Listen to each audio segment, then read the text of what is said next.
a survivor of sexual violence. I'm a victim of rape, molestation, and sex trafficking.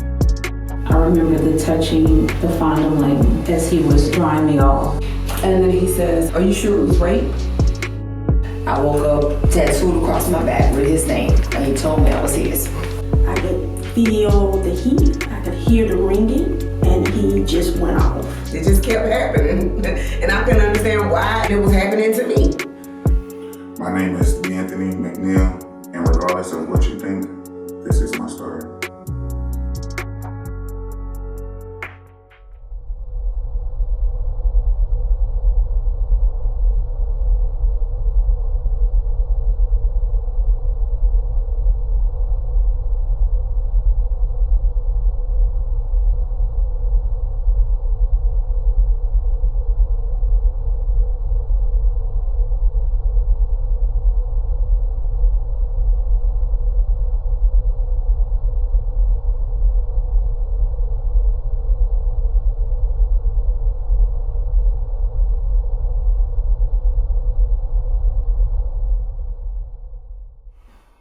I just feel like it takes away from me. It's chipping off, like I'm losing pieces of my puzzle. My puzzle is complete. My name is Anthony McNeil. I'm 28 years old. I was born in Fayetteville, North Carolina. I'm a victim of molestation and sexual violence. And this is my story.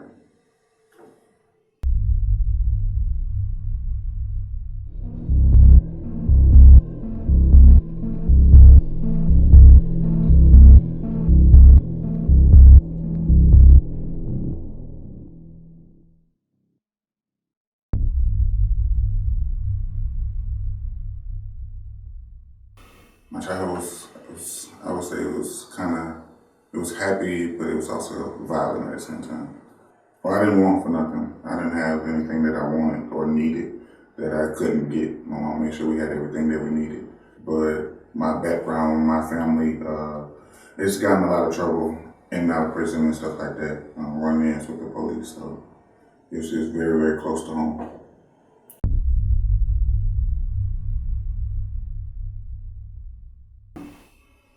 I feel like because there were women raising boys that was going to be men one day, they felt like a lot of things we shouldn't show. We shouldn't be feeling or we shouldn't be thinking about.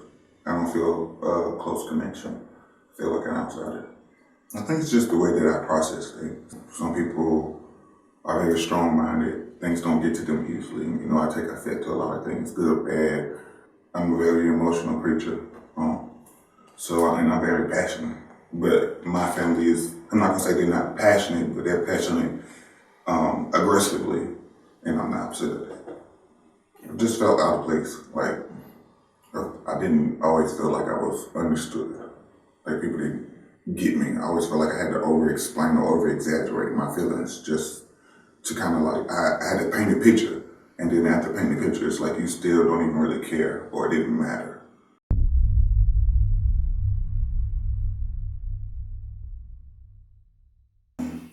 Well, I didn't meet him until I was 5, so I didn't really know him like that. Hey man, I want you to meet your brother real quick. This your first time meeting? Come on. He was in and out of foster care, and my dad didn't have full access to him. So getting to know him was just like, getting to know somebody that just, that wasn't right. It wasn't like a brother to me, I had to get to know him like a new person. Hi, I'm Anthony. Hey, what's up? I'm Chris. Nice to meet you. You want to play? Yeah, sure.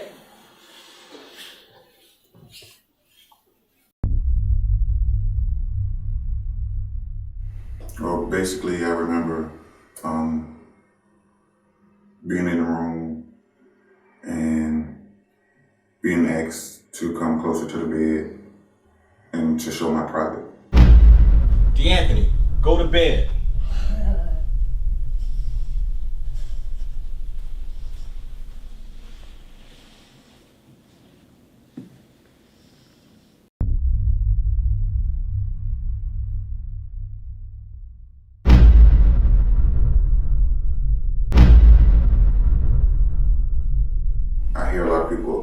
or say that somebody took something from me. They took something. I don't feel like he took anything from me. I feel like he placed confusion in my life when he did that to me, because it confused me in a lot of ways where it made me question right from wrong, good and bad, feeling good and knowing wrong, or knowing bad and doing bad. It really confused a lot of things for me at that age and growing up, and sometimes still to this day. If I could start over, I would definitely have told him what my mom told me to tell him. When somebody tries to touch my private, I would have backed up out of the room and I just would have told him, no, that's not right. And just left and went back upstairs with the rest of the family. D'Anthony, you acting a little different. Everything okay? How was your trip at your dad's house? Did you have fun? Did anybody do anything to you? Did your dad do anything to you? Did your brother touch you? Yes.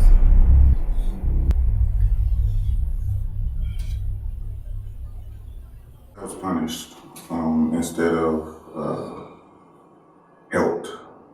My mom didn't really know how to save her oldest child. She basically just snatched me up and kind of kept me away from things that was fun for me.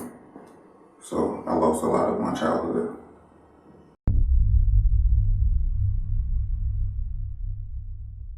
We talked about it, we discussed it, but at an early age, the blame was put on me.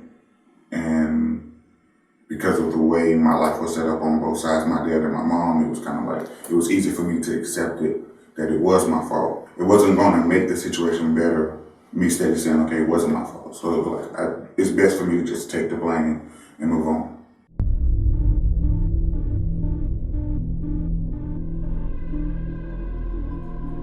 We have a great relationship. I've forgiven him, but it's hard trying to forgive myself.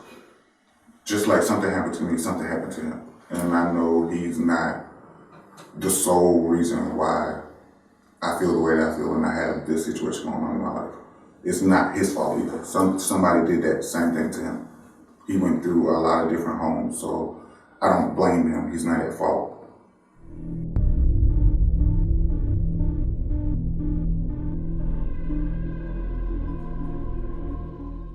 Basically, my ex-wife, she started creating within something that turned into something very ugly once we got married.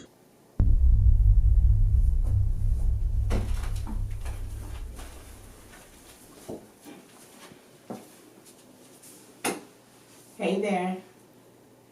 What's up? You know what's up. Being with her made me feel safe, made me feel comfortable, and I let her know my discomfort when it came to certain situations sexually. Really? Right now? And you know I got somewhere to go?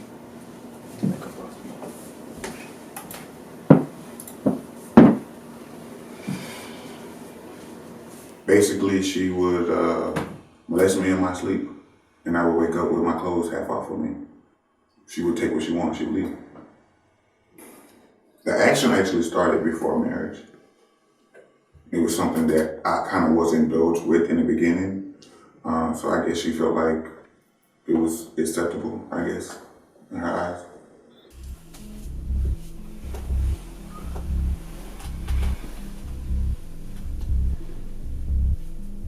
Cassie, move.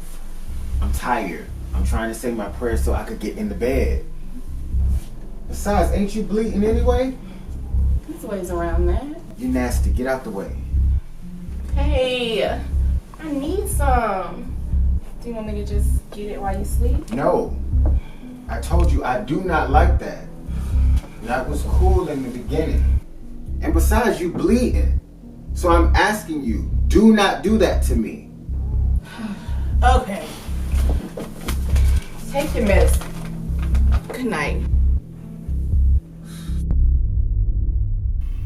When you have somebody who's doing something to you sexually and it feels good and you're waking up to it and it's like you're doing it without my knowledge, it kind of took me back, like, like I'm supposed to enjoy this, but a part of me is not enjoying this because you know what I'm saying? It's like you're taking advantage of me.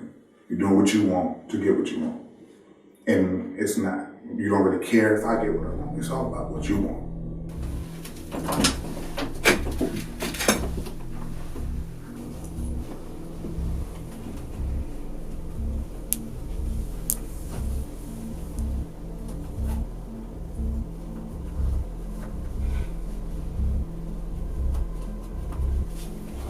D'Anthony,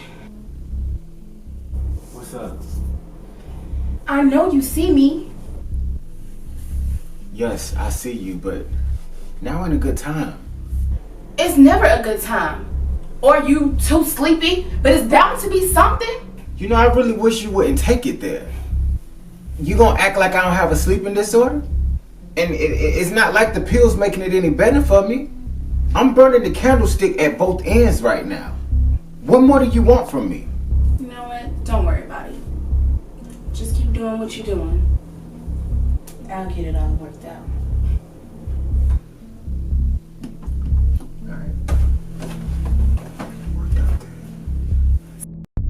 Things got bad when I realized the type of woman I was dealing with. The marriage was not easy. Found out about her cheating and lying, and I just felt like if we're gonna do this, we're gonna do this together.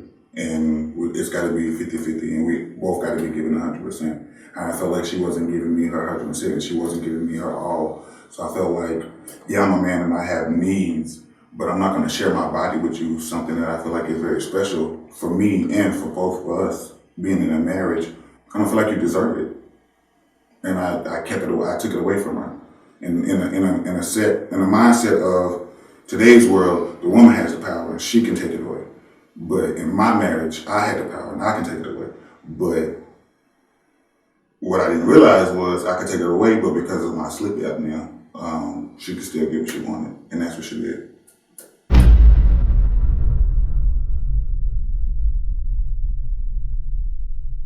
It was a respect level for me. It was all about respect. You can't have your cake and eat it too. You can't be out there in the streets doing what you want to do and then come home and lay up with me, and then I don't even know if you're using protection or if you doing anything. You're not going to get me sick and caught up in a situation in the midst of your fun. But I wasn't born to just leave my wife. I was born to work it out. If I'm going to get married, we're going to stay married. Like, we're going to work this thing out. We're going to figure out what we can do to fix it. And that's what I was willing to do. The last thing she did to me, it was very disgusting, to be honest with you.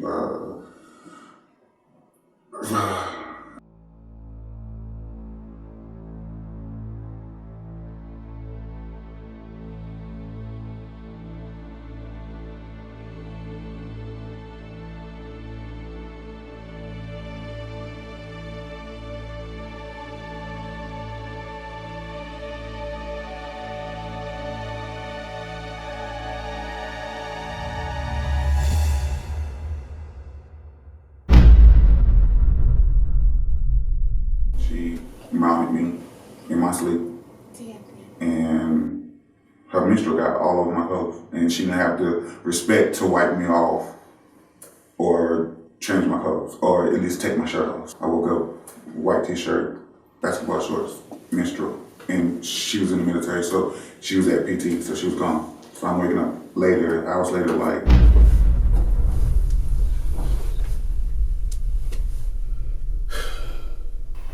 I got sick and I had to go into the hospital. First time ever going into the hospital. I had to go in for 3 days. And she only visited me, I want to say once. It was kind of like 1.5 times, because one time she was like in a rush. Another time she was like, okay, I'm gonna stay, but I'm on limited time. But really she had all the time in the world because she was getting ready to be deployed. So she had at least a week off to spend time with me if that was something that she wanted to do. But instead of spending time with me those last 3 days, well, those 3 days that I was in the hospital, she wanted to be out partying and hanging out with friends. That was more important to her because she was about to leave. For me, that was the last straw. So I put my foot down, I took advantage, and I said, I'm done. If you can't support me and be there for me, first time I'm ever in the hospital, more than 24 hours, then what are you here for? You're gonna be thousands of miles away in a whole nother country. Like, I can't have your back if you can't have mine.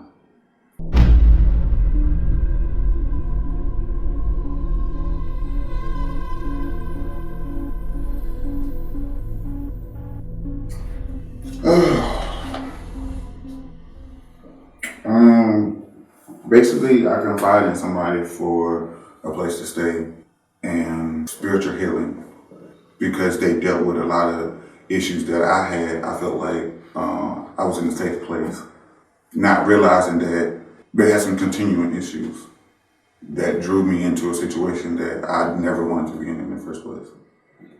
It was a pastor of a church that I was going to, and I was introduced through a close family member of theirs, who was like a spiritual mother for me. So I wouldn't have to sleep in my car.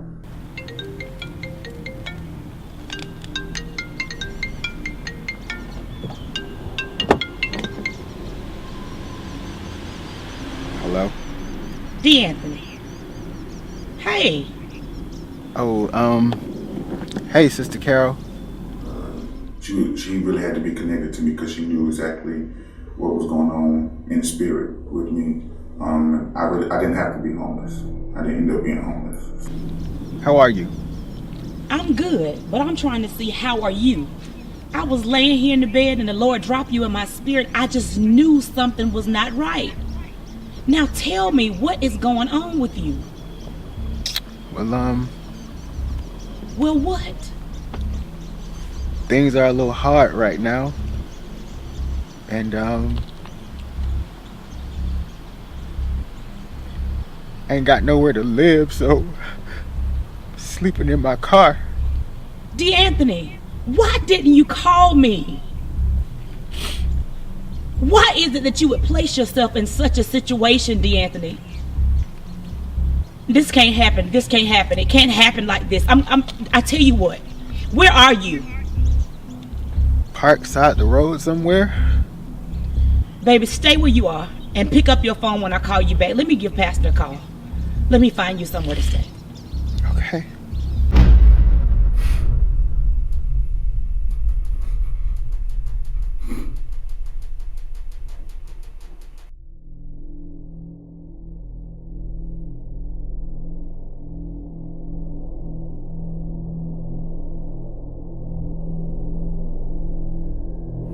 In the beginning, it was very peaceful. It was comfortable, welcoming, hospitality. Something that I was I used to, but not used to. So to be in their home was just an experience in itself. But it wasn't nothing bad. I didn't get no bad energies in the beginning.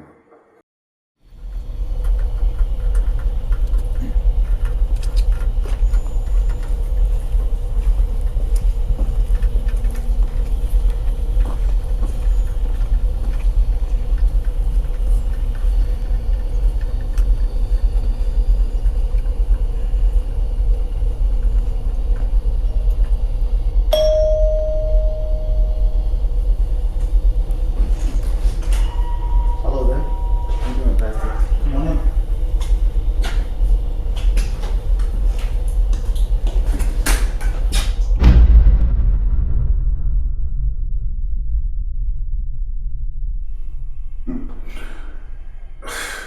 Okay, so one night, we basically was just watching TV, and we were having a conversation that we probably shouldn't have been having, and it wasn't nothing disrespectful, but the comments that was being said or passed back and forth between each other were a little more on the, I guess you can say, promiscuous side. I was told that the pastor went through a time in his life where he was transgender. For what I was told, he was free. Free for him was no longer transgender. He didn't dress up like a woman or present himself as a woman anymore. He was presented as a male. That was my interest. Like, I wanted to hear from him. I wanted to hear him preach the word. I wanted to hear what his voice, because I felt like maybe it was a possibility that I could seek freedom through him. And Pastor, I read your book and to hear your testimony and read about how God delivered you from homosexuality, to be honest with you, I need that kind of energy in my life right now. To read all of that stuff, it really made my heart smile. And like, it just lets me know that one day I too can be free. Yes, but you know what? You don't need to explain any further. You stay here as long as you need to. Thank you. Thank you. You're welcome. It shifted for me when it went from promiscuous to just all the way out there. It was something I was used to, but in that setting, it was like I couldn't wrap my hand. It was like I know I was wrong, and I know it was wrong, but it was like I still wanted to see what it would be like, but at the same time, I was like, no, this is, I can't do this.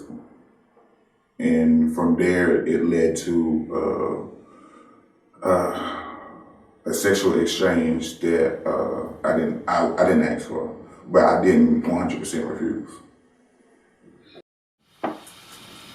What's up, Pastor? How you doing? Doing all right, just studying a little bit. That's good. I want to say thank you for letting me stay here. I really appreciate it. No thanks needed. I was a stranger, you let me in. That's what the Bible says. That is exactly what the Bible says. But just because the Bible says something doesn't mean that you have to actually do it. I mean, I don't know. I don't know how I can ever repay you. Let me show you.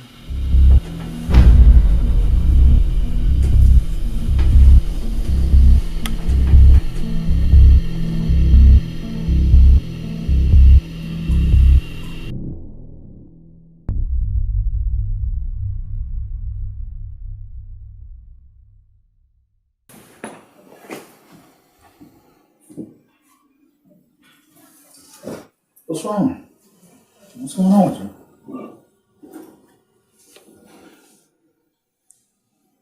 Just don't feel right.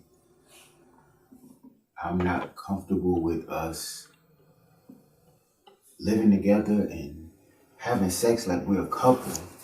And then you go stand in front of those people and preach like nothing is wrong. That's a problem, sir.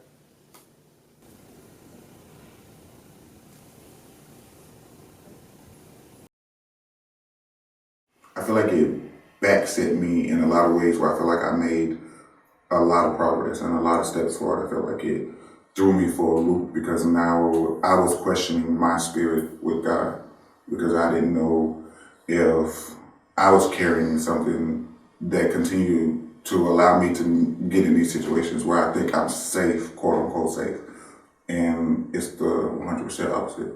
It just messed me up because I felt like, how could somebody who's preaching the word and preaching to these people about homosexuality being one of the topics that was brought up in his church, that he spoke on, how could he be preaching something and then turn around having all these feelings and emotions and sexual attractions towards me and actions towards me.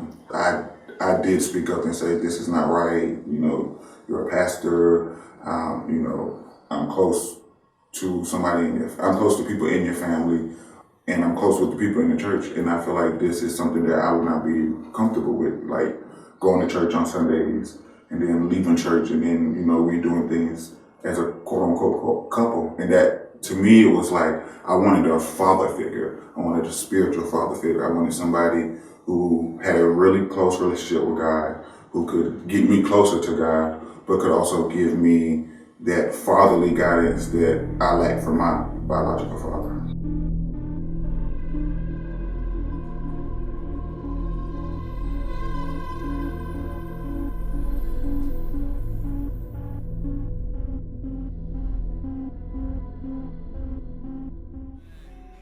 I think I just want some stability in my life. I just want to feel like I have a foundation to stand on. Because a lot of times I feel like I'm on shaky ground.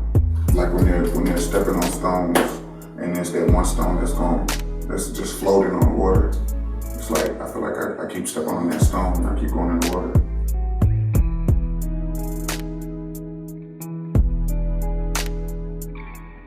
I have my days where I'm positive. I get up with the Spirit of God, and nothing can stop my, shine. Nothing can, dampen my mood. I'm just happy. And then I have those days where I'd rather just not exist. Like, I'd rather just it's not like I want to die, but it's just like,